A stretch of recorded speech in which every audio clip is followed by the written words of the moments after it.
Welcome, everybody. My name is Victoria Vesna. I'm the chair of Design Media Arts, and I'm amazed to see this kind of crowd on a Monday at 2 p.m. That says something about Lars Mueller. I'd like to do a short introduction. Lars Mueller has lived in Switzerland for a long time, but he's actually Norwegian.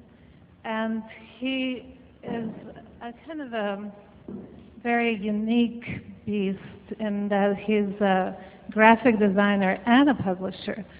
He has a publishing house that started in 1983 that has published over 200 books. I just found out. I was actually impressed, not by the quantity, but by the quality, of course. And of course, what really impressed me personally is one of his most famous recent books, Your Private Sky, from Buckminster Fuller, on his work. His company, his studio that he opened in 1982, working in parallel with the publishing house, I should mention, Integral Concept Interdisciplinary Design Group, operates in Paris, Milan, and Baden. And I'm also here to thank our colleague, Professor Christian Mueller, who actually brought Lars here. And they both insist that they're not related.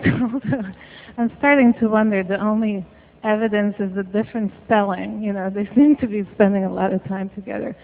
The reason being that Lars is publishing a book on Christian Mueller, so we're very proud of this as a department. And with that, I'd like you to give a warm welcome to Lars Mueller.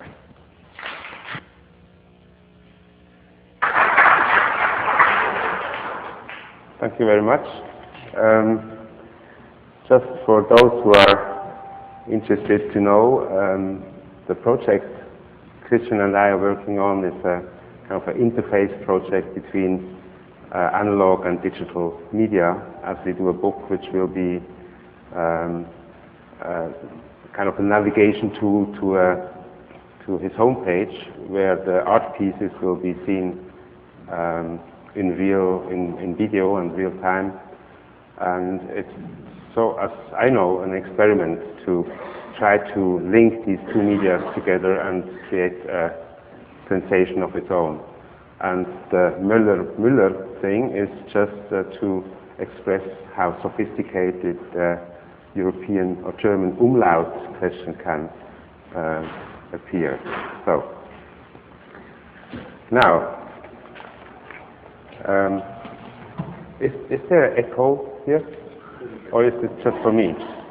We like the echo. Okay. Well, if I'm the only one who hears it, I can get used to it.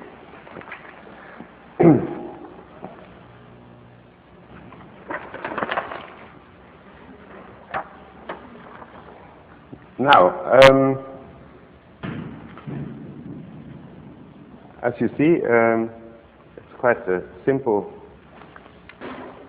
thing we will talk about. I would like you to meet a good friend of mine, Helvetica, 45 years old, that's my generation, and she has done quite well. In fact, it's better than that. She's still on top form and amazing us with all the incomparable advantages she has to offer. Well, we are talking about the typeface. We all know it. We see so much of it that we hardly take any notice anymore. Erik Spiekermann, oh, that wasn't my fault. Sorry? Okay. Okay, good. So Erik Spiekermann, the designer and type creator you might know, once said, there is more Helvetica than fresh air. I say no wonder, as Helvetica is as indispensable in typography as air is for breathing. Actually meant Germany that time. So there is more Helvetica than fresh air in Germany. Before he introduced the market to his typeface Meta, which should have become the Helvetica of the 21st century.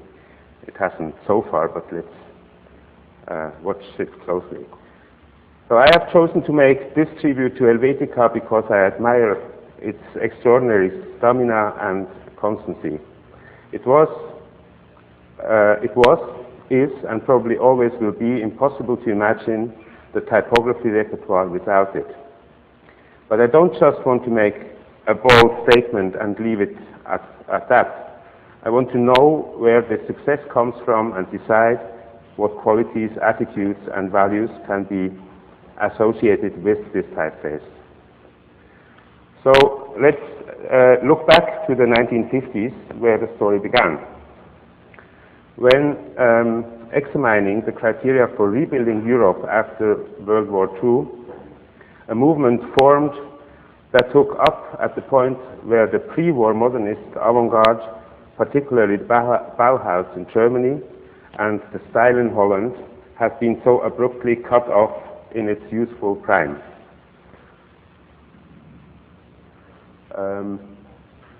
I've chosen some icons here. I think you know them all, but just take it as good memories. So we have the Bauhaus in Dessau in the architecture of Gropius, and a poster of 27 by Herbert Bayer, both people who had a great impact on American design architecture later on. You have to remember that social and economical structures were restored and damaged cities and industries were built up again under enormous pressure of time. This process was controlled and culturally manipulated by the victorious powers. An opportunistically dressed up version of modernism was preferred because it was found to be acceptable. The elitist movement that was concerned with developing the modernist tradition further could make little impact under these conditions. It shifted its activities to the plane of theoretical debate. The CIAM, the CIAM, the Congress of International Congress of Modern Architecture, I haven't found a proper American or English translation, but the CIAM might be a good example of this. It did not discuss architecture and urban development in the light of the consequence of war, but tried to find internationally valid rules for modern building and planning. Well, the CIAM was founded in 1928, actually by Siegfried Gideon, maybe also a name you might know, and Le Corbusier, for this very reason, and it continued its work after the war, but because of a kind of lack of success, probably, it ended after some debates at the Congress in '56. We might say that the heart of CIAM was may have been beating in Europe, whereas by Le Corbusier and that's the style, and here by Le Corbusier and Alvar Aalto. Whereas what I think is interesting, the brain was largely ticking here in the USA, where the most influential exponents of the CIAM were working. Mies van der Rohe, of course, and Walter Gropius, and several others. Another example is the foundation of the Hochschule für Gestaltung in Ulm in 1956. That's in southern Germany.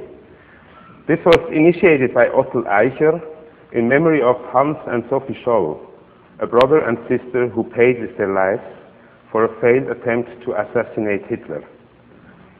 The school actually saw itself as the intellectual heir of the Bauhaus, and so it is not surprising that its first director and the architect of the campus in Ulm was the designer Max Bill,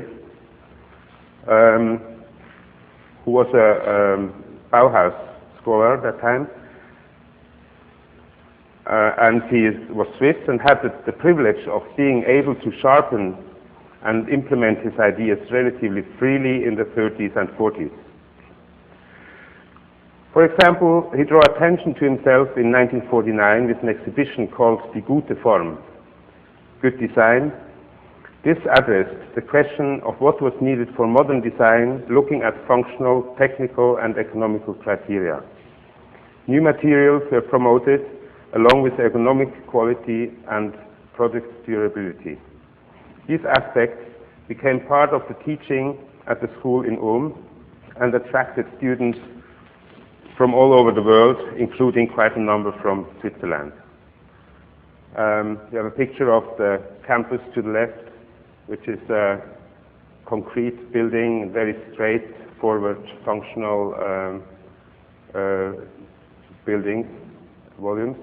And to the right you have early piece of brown design under the control of Dieter Rams. Ulm became probably the center of post-war product design in Europe and had a very strong influence and trying to implement all these criteria of this movement. Another example. The school ended quite abrupt in 1968 because the money that flew quite generously during the 50s kind of didn't arrive anymore because it became the full responsibility of the German state, and so it ended in 1968. But by that time, it had a very strong influence on the modernist movement in all Europe. Many people in Switzerland, in Protestant Zurich, I would say, for example, or Basel, shared these views and tried to put them into practice in their own work, in graphic design, for example. But there are two names that may particularly be familiar to American ears: Armin Hoffmann and Josef Müller-Brockmann. These two examples are Max Bill again, and to the left, for the next three images, you will have Müller-Brockmann, to the right, Armin Hoffmann. Two exponents of Swiss graphic design, which was also called the international style at that time. It was quickly recognized as a real export item and passed around the world as a global view of design. Today, looking back, Müller-Brockmann and Armin Hoffmann look as kind of two variations of the same theory or belief. At that time, it was really kind of a huge mountain between Basel and Zurich. So Zurich was the more constructive, and Basel the more morphological research in this new abstraction.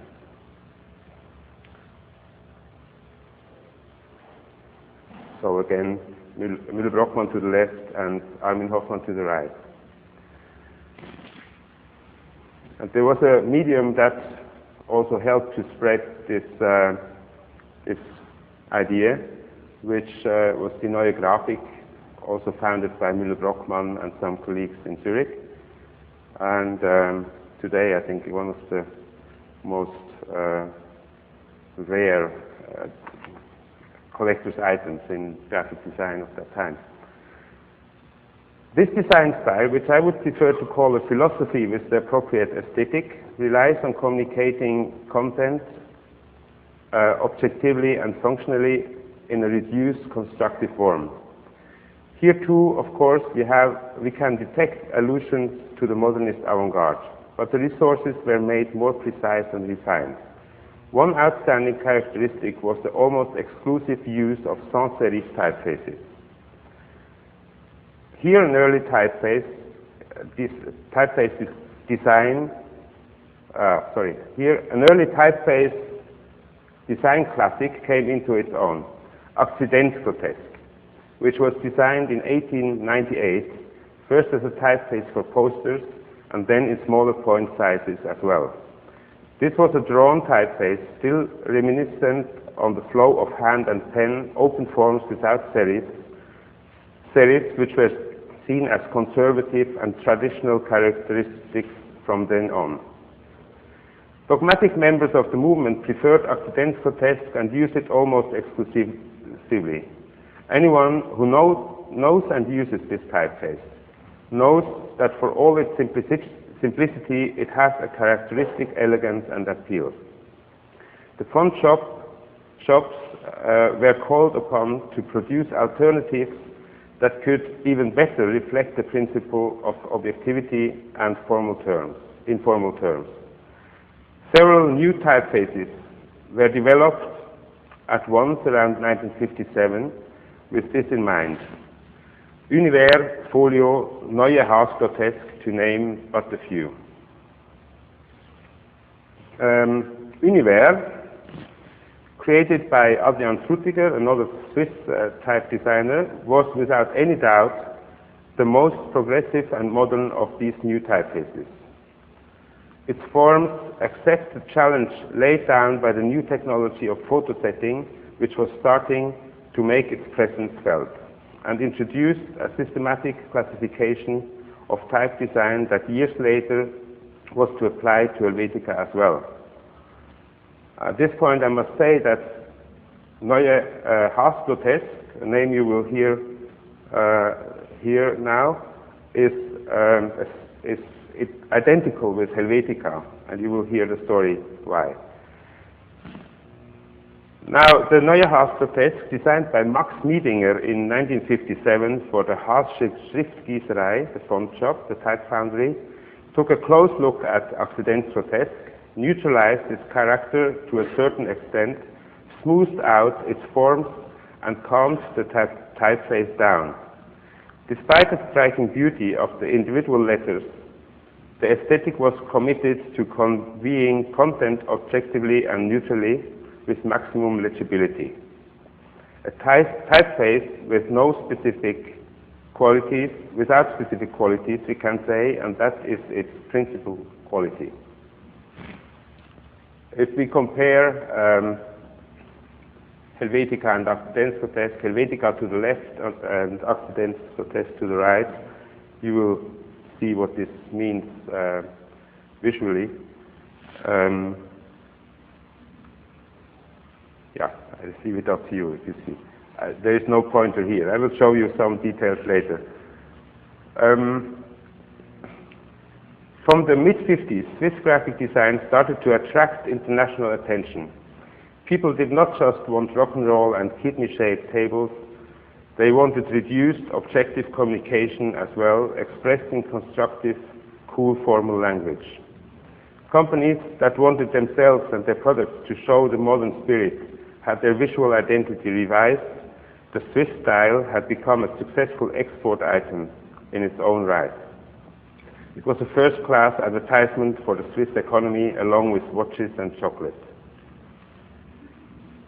The movement's exponents spread the word very successfully, and the US as well. The Aspen Design Conference in 1956, for example, introduced Armin Hoffmann and Josef Müller-Brockmann as the revivers of graphic design, and the great Herbert Bayer saw this as a continuation of modern thinking in the manner of the pre-war avant-garde.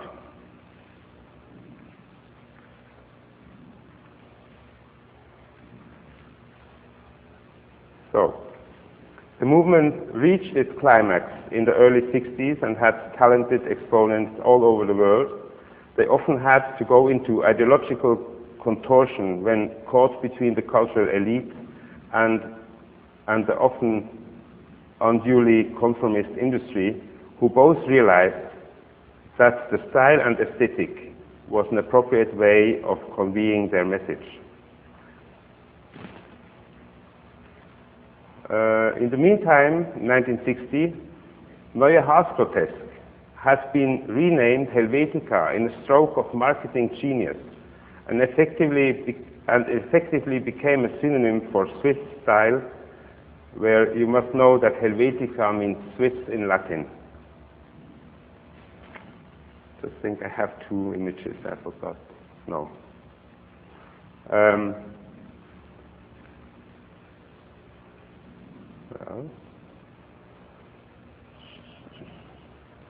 Well, the special thing about Helvetica at that time was that there were special characters produced for various languages and had been added to the typeface, and Linotype, the foundry, was selling it very successfully all over the world with the appropriate marketing concept, which said that it would create this overall and multilingual type identity, especially for companies. You will see. I just test. Okay, here. Just to introduce a bit to the details of the typeface. In the middle you have Helvetica, on the top you have Akzidenzgrotesk, and on the bottom Univers. And these might be the letters which allow best to compare the three typefaces. As you see, the G, or the characteristic diagonal cut of the Akzidenzgrotesk, whereas Helvetica and Univers are straight, and as well the K of Univers on the bottom here is very characteristic for this typeface. The R is similar between the two new typefaces, whereas the Akzidenzgrotesk looks similar and looks different, and so forth. If you see this in a written sentence, the difference reduces to very little, and it's more something you don't recognize in the detail, but maybe in the flow of the line and the words. Oh, that's too early. Well, that's a bit early now, but you'll see. There wasn't a single multinational concern that didn't choose Helvetica as its house typeface so that they could acquire a uniform identity in various markets, associating themselves with Swiss attributes like reliable, safe, clean, precise, etc. In the 60s, this enormous success and widespread distribution meant that the typeface became a common design property without being attached to any particular intention or conviction. Booming economies and increasing prosperity made people receptive to the lures of advertising. There was no longer any demand for the highly praised notion of advertisement through information for the objective of Swiss graphic design. Only corporate design continued to stick to the tried and tested rules. Here it was impossible to imagine a world without grid system and Helvetica. I go on reading here because then I can show you the images in row 2. If not, I think I would interrupt too often. But Helvetica continued its victorious progress. The 70s seemed to be steeped in it as well. It was the professional designer's favorite in all areas of graphic design. Because of its enormously widespread use, the typeface was able to develop in a way that could hardly be anticipated in the late 70s. The introduction of the personal computer triggered a frenzy of activity which is still in its early stage. The new technology adopted the analog aesthetic within a very short time and offered software that made it child's play to developing variants digitally. The range of typefaces available, for example, literally exploded. In the mid-70s, when I went to university, the leading typesetter in Zurich was proud to be able to offer over 100 different typefaces. In 1984, Adobe introduced a library of over 1,000 typefaces. Since then, the number of typefaces on the market has risen to over 30,000, and there is no end in sight. Helvetica was available as an integrated typeface in all systems from the outset, often as a copy, as Arial, for example, a garbled version of Helvetica to avoid charges of plagiarism. Since the mid-80s, we have seen the design community divided into two camps when it comes to computer technology. separated by a deep gulf of mutual lack of comprehension. On one side, we have the euphorics who see the electronic media as the great challenge for developing a new pictorial language and keeping up with the commercial rhythm of the industry. In graphic design, I think that this is a fatal error. Software development has largely anticipated the potential of the aesthetics that the designers think they are developing authentically. That is the logic of the system. The enthusiasts are welcome pattern makers. On the other side, we have the skeptical realists who do not want the tempo and process of their work to be dictated by a tool. They can handle it with virtuosity and at the same time use the proven repertoire of the olden days, which also includes Helvetica. It is impressive to see how many leading design personalities today use this typeface and a handful of others to give their design a contemporary expressive quality. They have not fallen victim to the misunderstanding that the relationship between content and form is something to do with the choice of typeface. They realize that this delicate transfer is based on acute thinking and on ideas. As far as language is concerned, implementation is a matter for the typographer and not the typeface designer. Nothing stands in the way of the typographical experiment once you have become friends with and know a few selected typefaces well. I try to improve this as far as Helvetica is by a selection of professional work from the 60s to today, from all over the world, I would say, and we will see. I try to split to kind of add some quotes by other designers once in a while. These are two posters produced in Switzerland in the very early 60s, so when the Helvetica was just out as a typeface, and communication, especially in the public environment, became something depending on simple, pure message and straightforward design.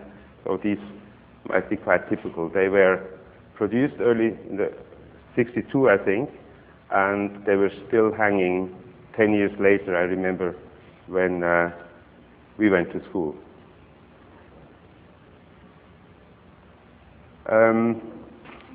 This also early 60s shows about the same. If you have something very urgent to say, you might say it in Helvetica. And for example, to the left is a poster from Poland. To the right is a poster from Germany designed by Gunther Rambo in 1962, maybe about the time he quit smoking. I don't know, I will drop some names here which you might note and kind of check the internet. It might be worthwhile, but I don't give too detailed information on this. Found out that in sports, Helvetica was also discovered quite early, like for Tokyo in the 64, and all the Olympic Games used Helvetica, or most of them further on. Even the German application for the Olympic Games in Düsseldorf in 2012. Two posters again back in the early 70s. Again, I want to stress this a bit, that if there is a very straightforward, very, very strong image to give, the choice was very often the Helvetica, to not absorb any emotional potential to the written message, but to the composition, to the design, and the image as a whole. To the left, an early piece from 79, I think, from Iko Tanaka. To the right, an anonymous piece from Hungary about the same time.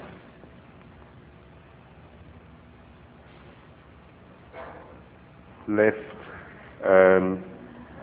you recognize, of course, the Cold War, and you can imagine with what urgency that was communicated all over and back and forth.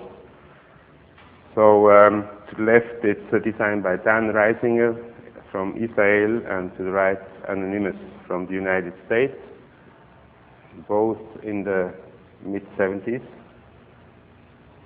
Here back to 68, where minorities, or not really minorities, but where kind of social demands were pointed out in quite simple design, and amazing enough, it's really almost always Helvetica. La pègre au pouvoir, that's the underworld to power, I would say. Or also more contemporary questions or topics. In the 90s, the many AIDS campaigns, for example, we found out. To the left, it's a Japanese poster by Iguchi, and to the right, a Swiss poster from its national campaign against AIDS from 1995. The other important field, as I said, is corporate design worldwide, and in Switzerland this might be dominated by the railway system, which Müller-Brockmann started to design a new identity for in the late 70s, and it's still doing quite well, and there's just one obligation: there's only Helvetica to use. So it might look kind of safe and punctual, even though it is not that functional anymore.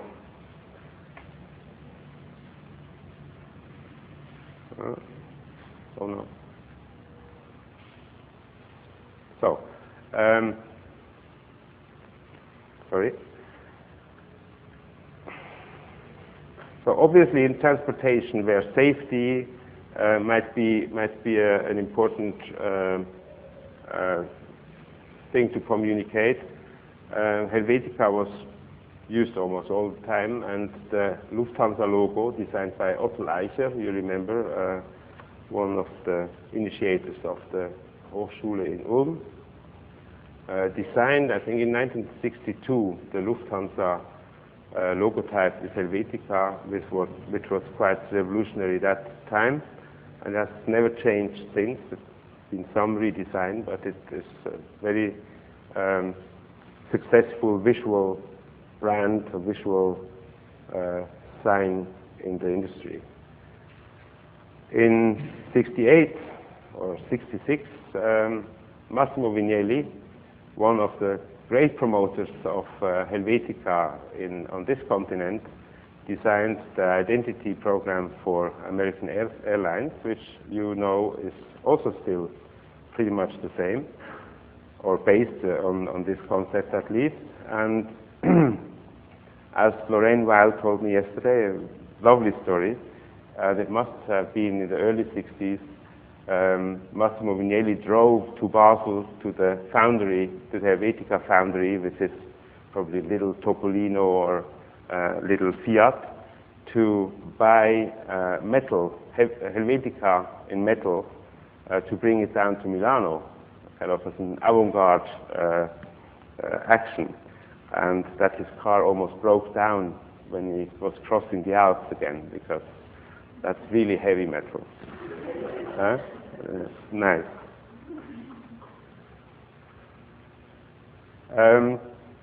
What I like is that in super graphics, the bigger, the more Helvetica, and so this you might discover all over again, and it's mostly anonymous, of course, not the CCA, but just as an example. Again, Massimo Vignelli, and again in the late 60s, developed identity program for Knoll, the chair manufacturer, who was always seen as a modern company, but became even more modern using this design, and it was adapted and redesigned very carefully by Jeremias and Geismar. That's on the right page, just a few years ago.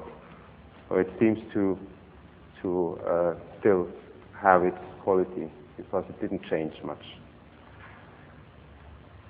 If you look around, you might just find out, and this should be expressed here, that there is our logos in Helvetica from A to Z, and you have small companies, large companies, known companies. The resolution is not really great here, but that might be to improve the legibility of Helvetica. And it's just funny, wherever you look, once you are focusing, you will really discover Helvetica all over. And some of those were designed back in the 60s and really still in use, and for good reasons, I believe.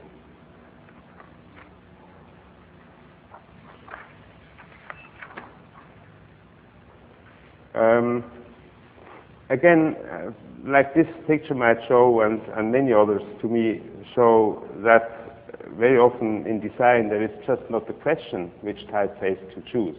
And of course I don't insist that it's Helvetica, it's not my job to do, but it will be one of the 5, because it doesn't make sense to spend another 5 minutes thinking which typeface might be right for the United Nations. If you see the Challenger flying next time, you will see that the United States is also written in Helvetica. I think that if the message is strong, you are right off. This is designed by Paul Rand in the early 70s, and I want to read a lovely little quote for you here.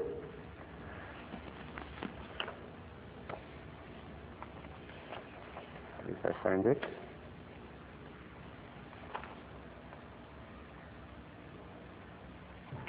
Sorry.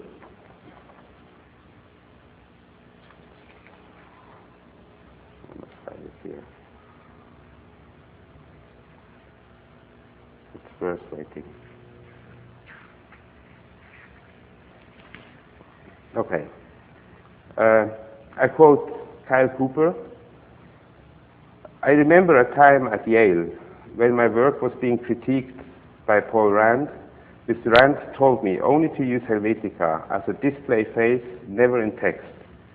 Then he squinted, leaned in, and whispered in my ear, because Helvetica looks like dog shit in text. Oh. And Paul Rand in his own use of the typeface.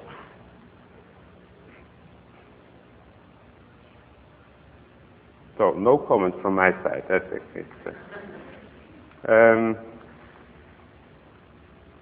This again, 2 examples. Yeah, from the 70s to the right, early 70s. Peter Bradford to the left, and George Callam, one of my favorite European designers, to the right.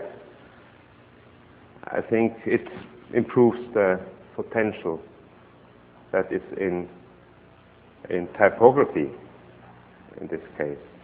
And then Helvetica survived pop by adapting pop. It's amazing what you can do to this typeface, and it kind of takes over the expression you give to it. Maybe this is at the borderline of what I could accept.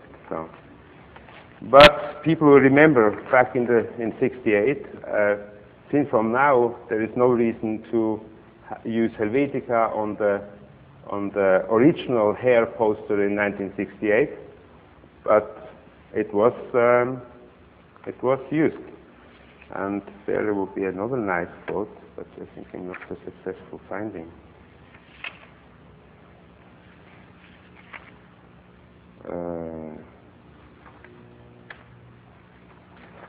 Really difficult.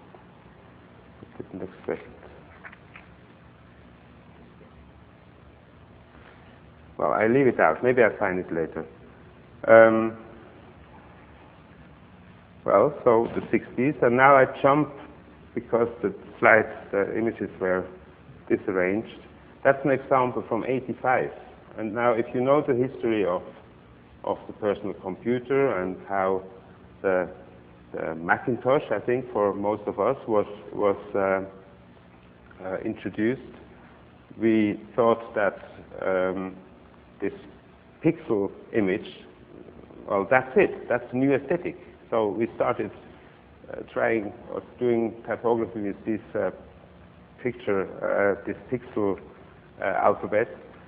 And soon after, when the memory grew of the computers, they introduced the old-fashioned traditional alphabet, which was quite disappointing. And I remember there was one typeface designed in the early 70s by Wim Crowell, which was intended to change our alphabet. It would have to introduce a new reading to people, but also a new aesthetic of type. Anyway, we got used to it. We have the same aesthetic. We changed the tool completely, but it's the same aesthetic. And for example, this piece is by a design group in London at that time called 8VO, which bought their first computer in 85, and they bought one typeface, which was the extra bold extended Helvetica. And for 2 years, they did all their design using that same typeface, and they enjoyed it because you were able to squeeze them and really manipulate and do funny things. And if you remember that image, when we get to the end of this sequence, you will see how close aesthetic is together today, 20 years after, with Helvetica. Anyway, some more samples from that time, 70s, 80s, and I just want to express that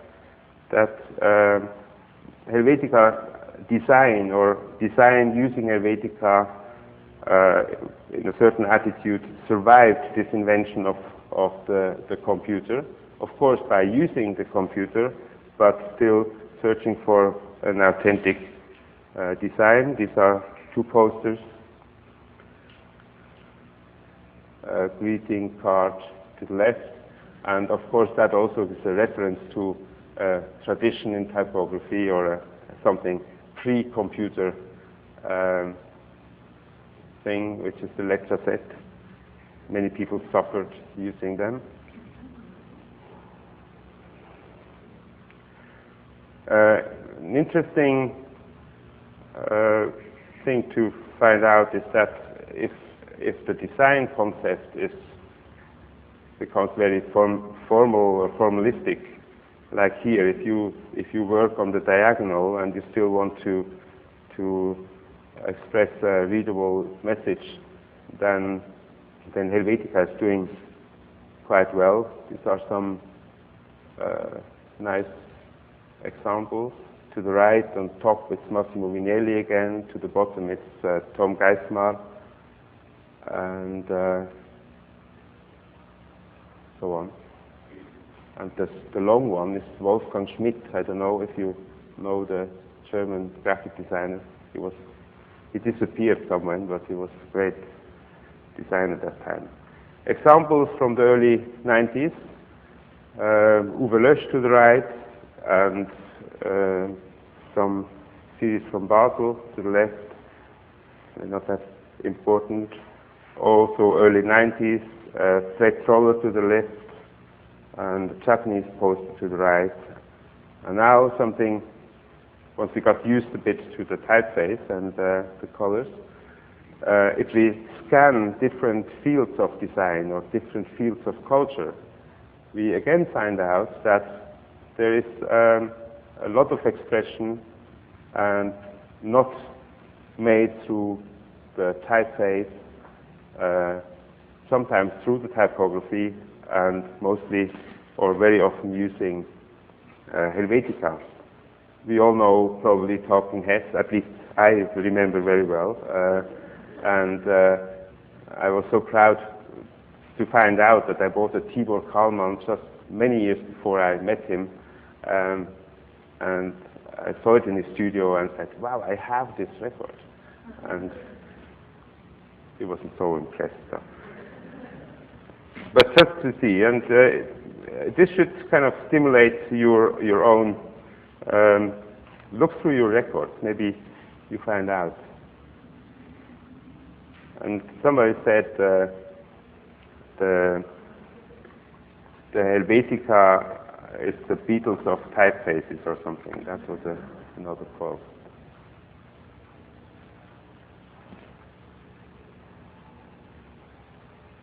Okay, another field is arts. If arts use type, it's also, or at least contemporary art, it's quite often Helvetica. Also, I must admit that Lars Mueller is not using Helvetica very often, but I found an example, so to show this. Whereas Richard Prince only uses Helvetica, and so does Damien Hirst, two examples of very contemporary art. This might also improve something, precision and durability and official power.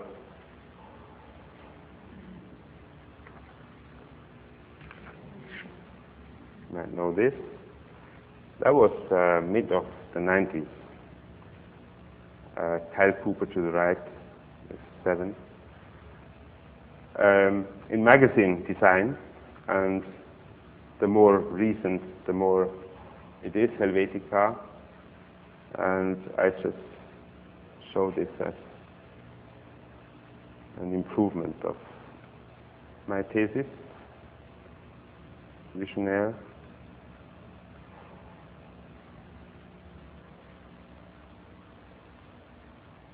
That's a Dutch design group, Experimental Jet Set. Also, if the joke is good, it's not a question of which typeface you use. Books, look through your shelves, and numerous examples of Helvetica. May not be so important. There are 2 newspapers in Europe using Helvetica, The Guardian and Hürriyet, the main Turkish newspaper. And of course, in web design, I think it really has to do if your intention is to design or compose an image, or whether you want to express or manipulate through the type itself. And suddenly it doesn't work on the screen. It's just not so funny there.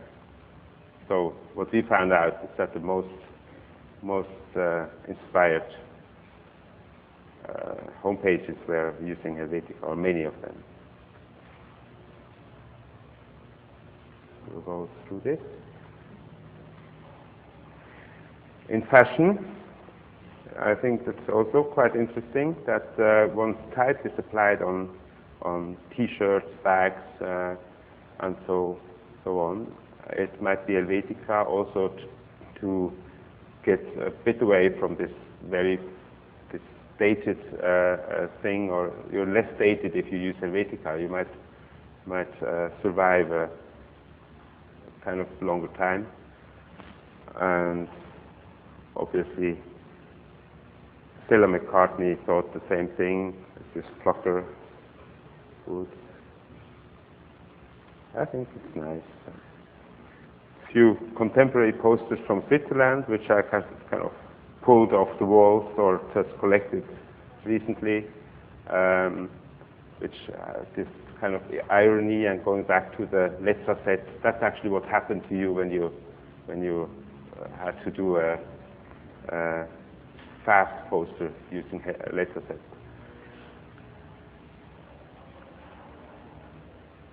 I don't know why it doesn't.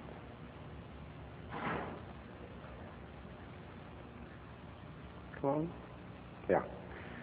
2 posters, Japan to the left, and I think, no, 2 Japanese posters. It's also interesting when, and I think it's kind of obvious or logic, that when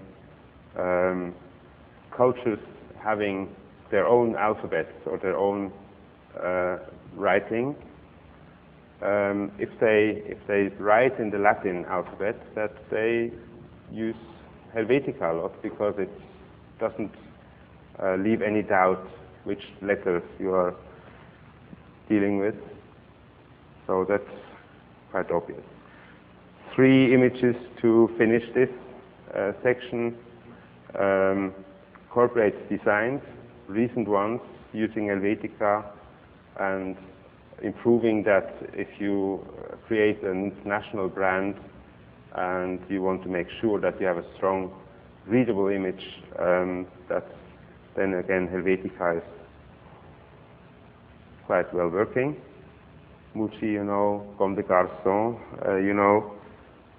To the right, to left, the perfumes flacons were designed by a design group Work in Progress in Paris, whereas to the right the poster is by Mark Atlan, who I think is working and living in Los Angeles.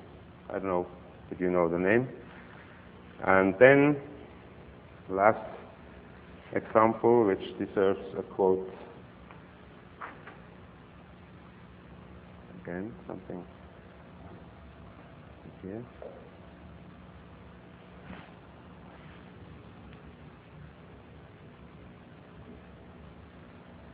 Looks strange. Gives me time to search.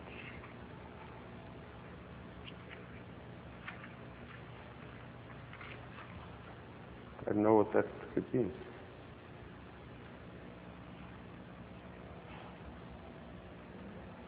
Help.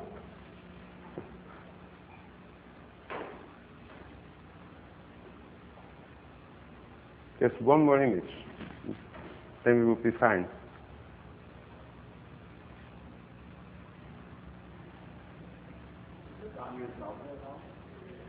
Daniel, help. What is it? Maybe now it comes. Hey, okay. The mouse was disappearing to the other screen over here. Okay, now thank you, Daniel. Don't take it too seriously, and it's not to kind of celebrate too many names here, because everyone has people sharing his opinion. But this is a design by Neville Brody for Isimiake, designed last year, and there is another designer saying, if you have no intuitive sense of design, then call yourself an information architect and only use Helvetica.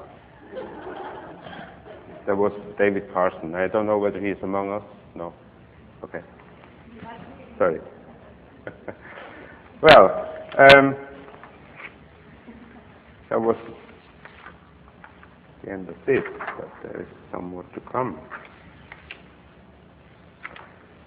Okay, I must admit that even this overwhelming gallery of state-of-the-art design, the present Helvetica boom, the myth of objectivity, and also the forgotten designer of this typeface, Max Miedinger, would not have moved me to pay a tribute if there were not a dark side that puts a question mark against all the theories we think out and express in places like this. That is Helvetica in the hand of amateurs and dilettantes. Its use unpunished and unrewarded for mundane communications in impossible places and overwhelmingly repetitively. It is the brilliant creativity of dealers and hairdressers with their literally hair-raising and charming design that makes Helvetica into the typeface for all seasons, to the perfume of the city. I think this contrast makes it worth paying a tribute to Helvetica as the street worker and solo entertainer among typefaces.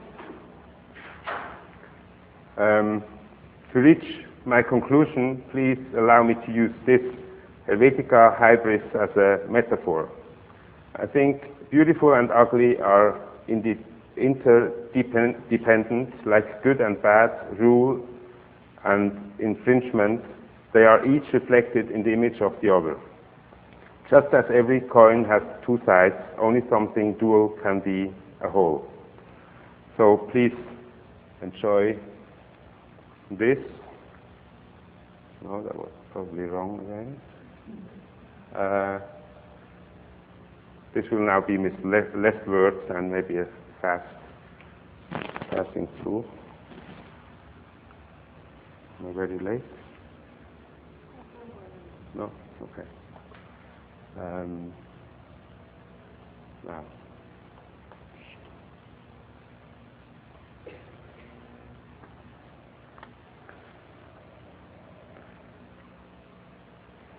Well, that's again, well, the tool of this genius, and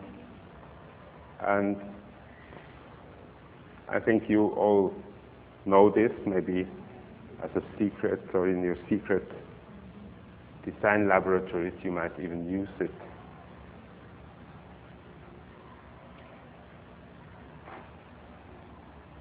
I love this.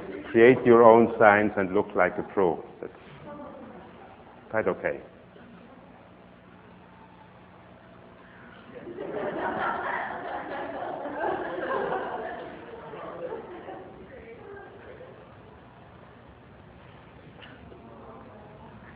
Do you need any help up there?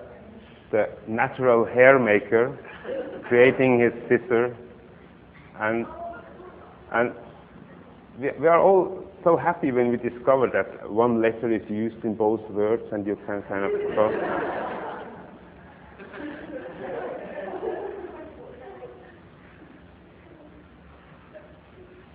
And just tell the truth, it's not lying.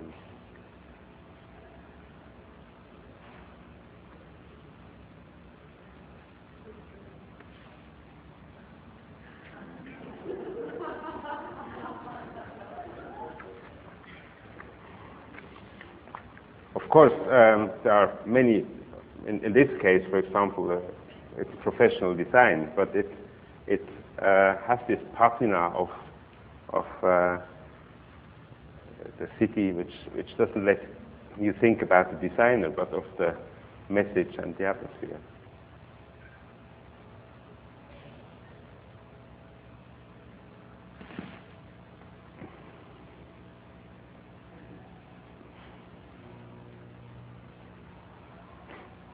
Okay, öl is beer in Swedish or Scandinavian. Bu is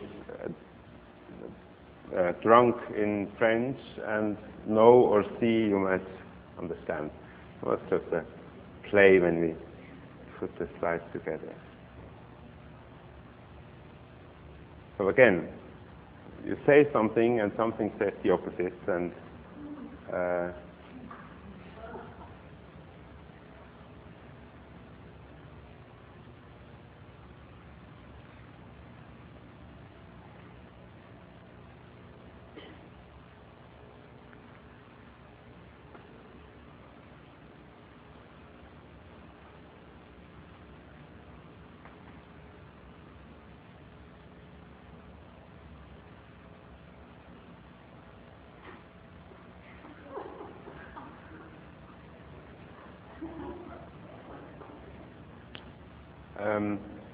once you collect, and I hope you all do, I think it's the passion of among visual people and people in the media world, and you collect images. You don't even have to photograph them, you just have to remember.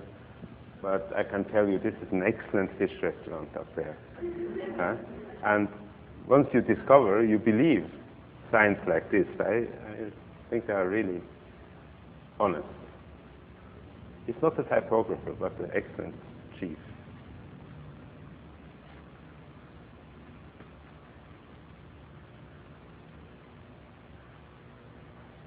Baby Wonderland. Nice.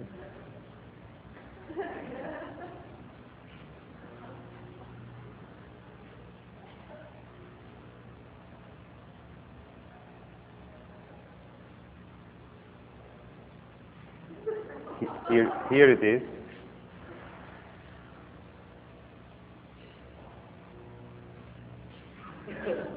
Again, the two sides of the coin.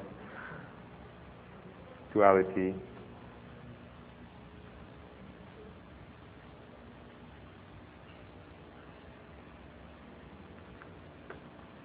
Super state of that.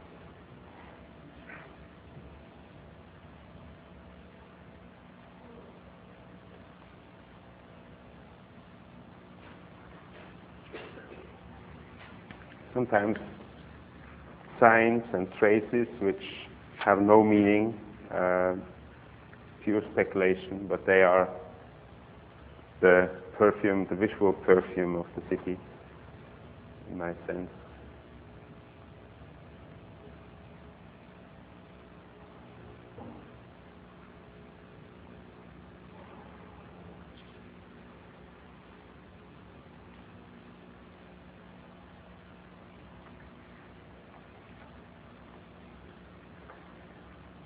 Also important, opening times, price lists, work best in Helvetica, I think.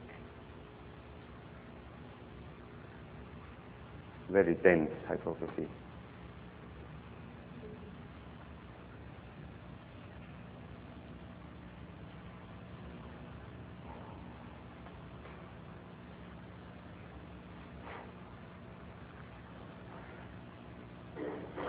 Also, what happens with time that these separated elements of the typeface tend to fall and create their own image.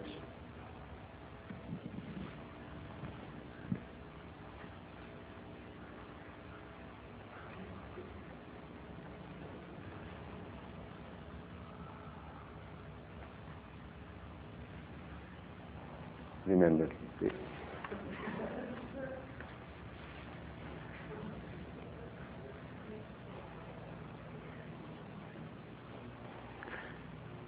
Also, designers among you, typographers maybe, or media artists using type,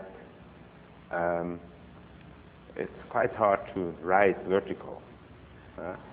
And that's a way to try, but you will miss your exams if you do that during your student time here, probably. That's right, Lorraine? You wouldn't accept this.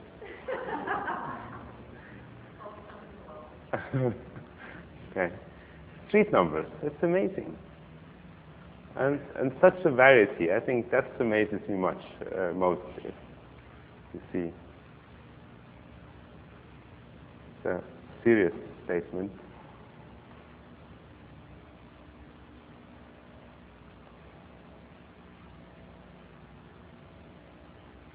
Also a serious statement. Bookstores.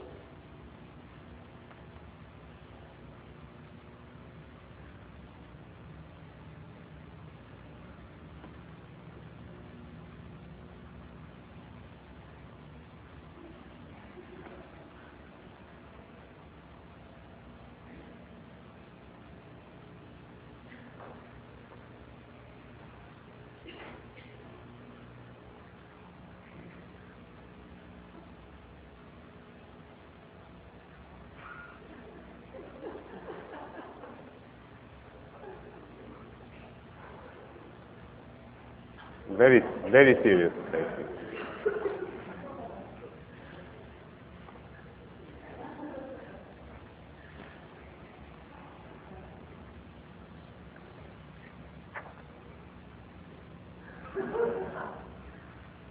Always remember duality.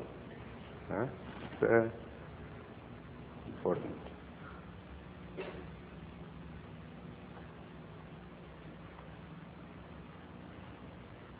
Okay.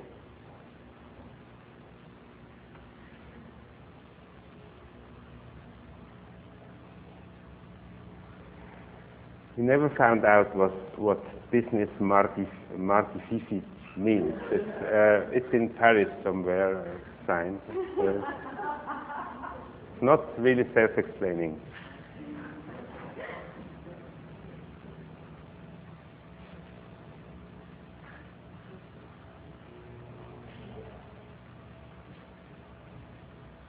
More formal.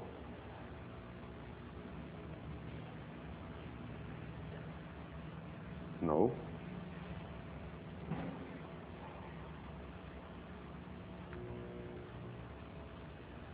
Swiss countryside.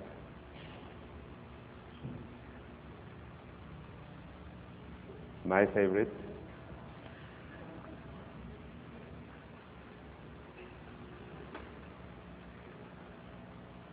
Now I hope you feel a bit inspired and you will go out and discover your Helvetica city with your own eyes. I thank you very much for your attention.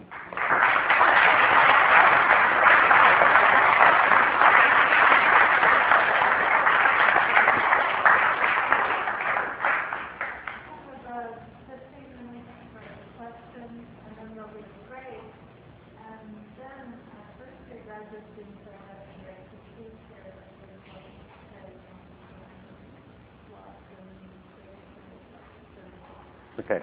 Welcome to the floor. And I would ask you to please be patient and use the mic because we're streaming so people online who are logged on can hear you. Like I know that there's a book about this, the Helvetica book, because I spent half an hour on my terrace to read it 2 times the way it should be read. You're not introducing it to us?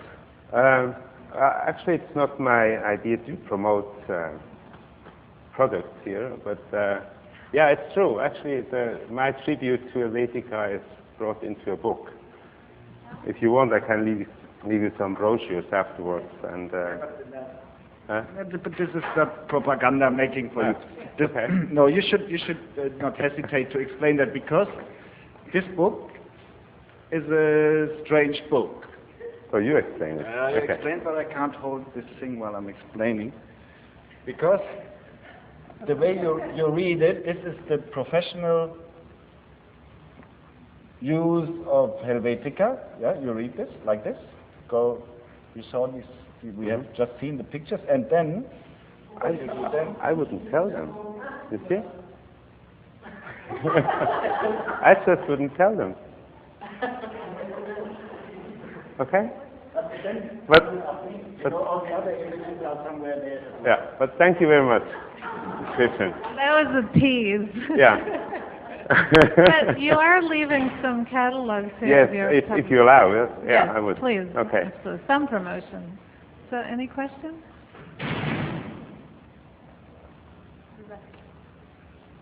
You pass it on to the next person.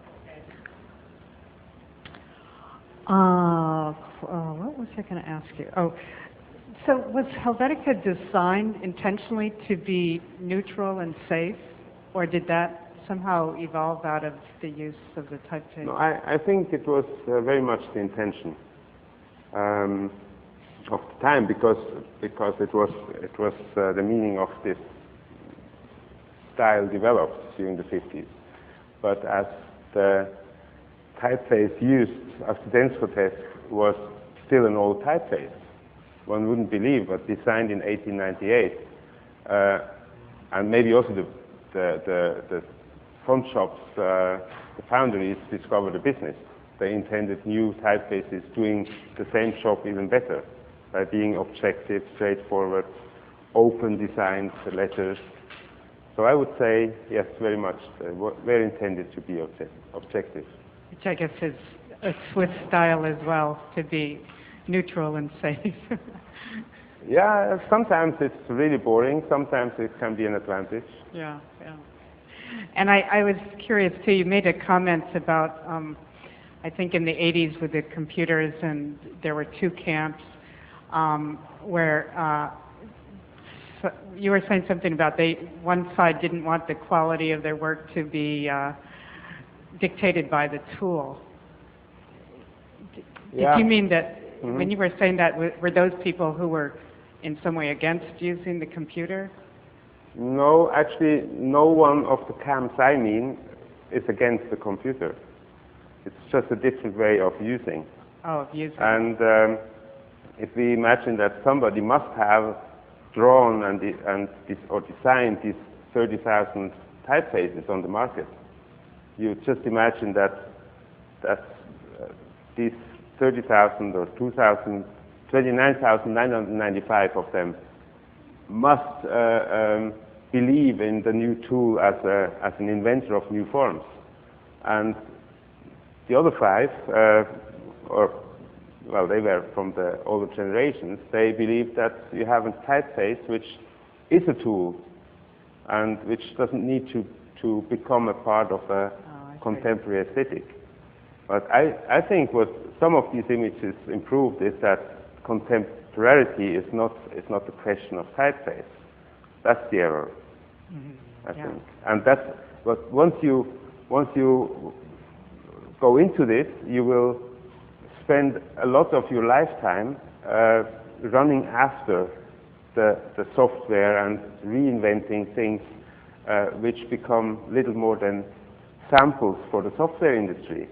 Because this logic must be in our brains, that we invent through sharp thinking and experiments which are not dictated by the software, but using the software, as the software has already anticipated the aesthetic which you can produce with it. I don't know if you agree, or you're a specialist, Christian, but I think it's something very essential to know to free yourself from this dictate of technology, but use it, of course. Okay. Well, I have a lot of questions, but I'll start with just one about the connection with technology, because one of the things that occurred to me as you were putting up the comparisons with the other sans serifs is that, well, I'm just going to postulate something, and I'd love to hear your opinion. I think Helvetica is actually a case of the of not necessarily the best becoming the triumphant form. You know, and that there are other cases in the history of industrial design and product design where the best thing doesn't necessarily succeed. But that rather you had just this incredible confluence of a time, a technology, a marketing plan, and essentially a transfer into different formats really quickly that actually caused Helvetica to become so ubiquitous, but not necessarily a superior design, which I think, you know, you could argue. You could certainly argue about Universe, Folio, Accident, you know, and on, and then also even the contemporary meta, you know, things like that. So I just want, I'm curious about your reaction in terms of this issue of. I hope you're not disappointed if I agree, because what I didn't show here, because it doesn't exist in my surrounding, is a double spread of pure set, text in Helvetica. I wouldn't, because there I would relate more on the character of Accidentesque or of Univers. But where I think in combination with other elements in your design, Helvetica might be little more than the salt in the soup, whereas you will have some very exquisite spice to make it interesting. The typeface itself is not made to behave like the beauty of your design. It's a tool to transport message. But if you maybe you can make it even more beautiful by choosing another typeface, but then you choose a character. I think it's sometimes I believe the choice of Helvetica is just to concentrate attraction on other things and not on the typeface itself. And that's why I think, because it is not the most beautiful or the most, but maybe it's the friend you can rely on most. It's this kind of. Huh? I don't know. Maybe it's this emotional part in my in my relationship to Helvetica, so it's difficult to express. But if you understand what I mean. Well, I do, but I think it's clear that different designers, especially over time, have used it with very different intentions. Oh yeah. You know, that when Massimo Vignelli used it for American Airlines, it meant one thing. Yeah. You know, when whoever did that Women Now poster used it, it meant another. And when Experimental Jet Set uses it now, it means a totally different thing. Yeah, but interesting enough that one tool can do for so many people, and so different times. I want to point out a phenomenon. I don't actually want to say that's why. I just say that is, because that might go on, and that's why I say it's the salt in the soup, and the fashion of spice might change, but you will always need some essentials, basics. But I can't say I agree. That's what we found out. That leading designers and leading design over the past 40 years had something to do with Helvetica. And of course, it's ironic in a way by really focusing my view and now your view on Helvetica. But I would say it's hard to do that with any other typeface.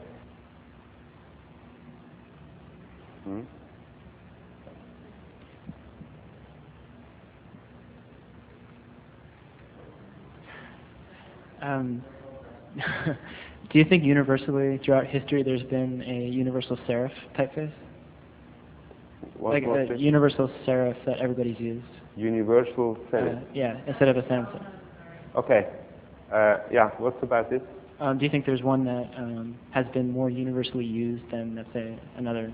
This is how Helvetica became, the standard. Do you think there's a standard serif that exists? Yeah, well, it might be times. I think in the office world, it's definitely times. In the graphic design world and tradition, I think there is nothing similar to Helvetica as, for example, the most beautiful combination. Of course, it's not a classical antique typeface, but the combination of Bodoni and Helvetica is pure erotic, right? It's and whereas Helvetica and Times is kind of boring. It's so I would say no. There is no comparison, no comparable example. Yeah.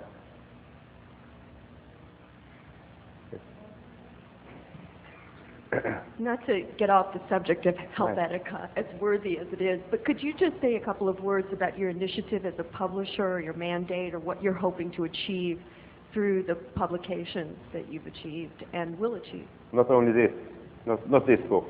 Well, this book is exceptional. Actually, you shouldn't write and publish. Well, you can do as one person, but to write and then publish in your own company is maybe a bit weird. But I had no chance because I need to do the business myself with this book. It's an exception in my program. The books I I invent or I collaborate on are almost never funny. So this might be the exception here. But I try to collect or create my personal collection of important topics or kind of collections of information in design history or even contemporary design, this kind of field of you might discover, of discovery. So I would not limit on one discipline. There is graphic visual communication, there is architecture, art. It's even a cookbook I made once. I think that's the freedom of an independent publisher. So there is probably not a main message behind the program. What you could expect in the future, probably, I can say, is what I research or do research on now is what topics might be more important than design. And I found some, because maybe also question of time and getting a bit older and experienced in a way, I found out that I get less upset about ugliness today than about stupidity. So I will kind of switch this energy and focus on other topics after a while. Sorry? Like? Such as, yes. Well, that's propaganda again. Okay, I'm in discussion with a group of, with a humanistic organization in Europe, which you might know. It's, I don't know the name in English. It's Médecins Sans Frontières, or Doctors Without Borders. Does that exist? Which I think is extremely important and strong and very modern. They use 2.5% of their money for administration and organization, which is enormous if you think about the Red Cross or so. And we talk about a documentary on their history and their beliefs and their, of course, which is ideological in a way, but not political. Another thing is visual reader on the human rights, as we found out, or I found out, that the images we relate to human rights are very much cliché and limited to very few. And of course the hurt human rights of the poor, hungry babies in Africa and so. But on the other hand, you have the hurt human rights on our side. So if I would grow much fatter, I would say I would have a human rights problem. And we don't have an image for that. And I would like to develop a repertoire of images which is showing, well, visualizing terms which we use in our everyday communication. And I just put together an editorial board for that project. So this, I think, are important topics. And if the prototype of a book, which actually was shown with the Buckminster Fuller book, which we defined as visual readers, where reading the visuals should animate the reading of the text. So it's just and might be a contemporary way of using books, where this method should be adapted now to several important topics. Can you give us another example to her question, this water project? Can you do this? Okay. Yeah, a third project, as it's real, and we work on it, is, you want to hear the ship passing? Okay. Is on drinking water. The UN announced the year of the drinking water. I told you the story yesterday too, so that's a bit boring for you, but anyway. So, there is a phenomenon about drinking water, and that's the mineral water. Yesterday night we ordered 2 bottles of water, 1 sparkling, 1 still, and we got a bottle of Evian, which is French, from the Alps, and San Pellegrino, which is from the Italian Apennine, and it's my favorite water in France and in Italy. Now, the story is, which I told, that every month there is a huge container ship leaving Le Havre, which is a French harbor, with green containers, and there's written Perrier, you know that logotype, and bringing these nice little green bottles over to the United States. Now, on the ocean, this ship is passing another container ship, bringing these nice little blue bottles with Rocky Mountain mineral water over to Europe. And it's this exchange which we have put in the center of a little research program now, just to find out in terms of economy and ecology and intelligence, whatever, what is behind this transfer of mineral water throughout the world, which is just, in a way, unbelievable and ridiculous. And that will be a visual manifesto, and it will be very graphic, I must say, because I love these diagrams which are showing volumes, you know, and masses. So you will have a huge blue arrow from the North American continent over to Europe with a kind of billion bottles and so, and then you have this green arrow over to the United States, and we are kind of going to test there. But still an important topic, I would say. Okay, so 3 examples. Starting in October this year, so watch your bookstores, and that I would like to do some propaganda for. Defend your bookseller and go there and buy the book, and maybe 1 pizza less, and you can afford the full price instead of hoping for the Amazon discount. The bookstore needs it, and it's more than just a showroom. And once it's gone, it's gone. Teresa, you agree? You agree on that? I absolutely agree. Okay. Anyway. My question is in regards to the book on Doctors Without Walls. Or Borders, whatever. Doctors Without Borders, yeah. The doctors working internationally.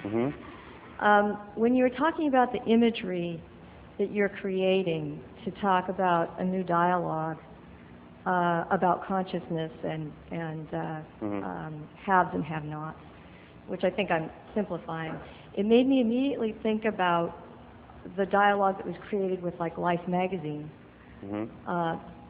30 years ago, 40 years ago, 50 years ago, which swept and changed our world.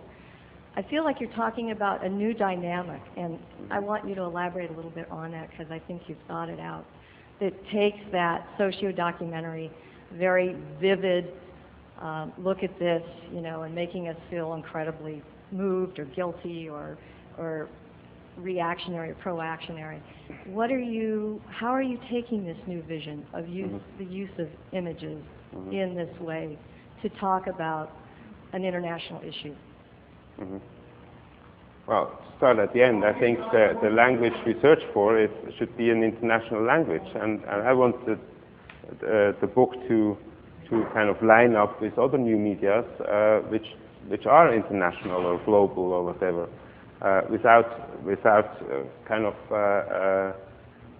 dumping the level. So visual communication is probably the safest and the most inspiring or most international exchange of information. Well, I learn a lot from magazines.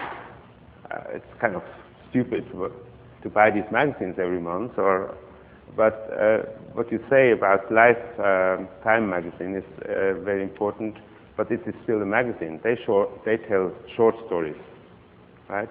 I would say you can extend this method to tell very long stories, and then you get closer to directing a movie or a theater play, and so where you must accept, in every book I think the weak pages are the most important, whereas in a magazine you can't allow weak pages. But in a book, like in a movie, if you have this kind of 3 minutes where very little is happening to prepare you for this very, very second, and in a book you can afford this. You let your pulse come down to give this surprise again, and that's the interaction of the book. And then you will go back and forth and so, and that's why I believe in this method for books of 300 pages or even more. Now, important is what part of text do you give? You know, if you believe that a strong image will evoke the question of what is it about and who is it and where is it and all that, then you should give more than the captions in the magazine. And that's where I really want to go away from the magazine. The magazine is not inspiring this use of language. I think there can be a much more playful balance. But definitely I would rather prefer to illustrate image with text than text with image. And I think that's the basic rule, if there is a rule. There is no rule. I think it's a very private experience you might have as a designer. Maybe it doesn't answer your question. Okay. Me too. But I would say that, as I said, the Buckminster Fuller is my starting point for this. It is. Nobody would say it's a reading book, but there is a lot of text. There's 1/4 of the book is dense text pages if you put them together. Nobody believes. Okay.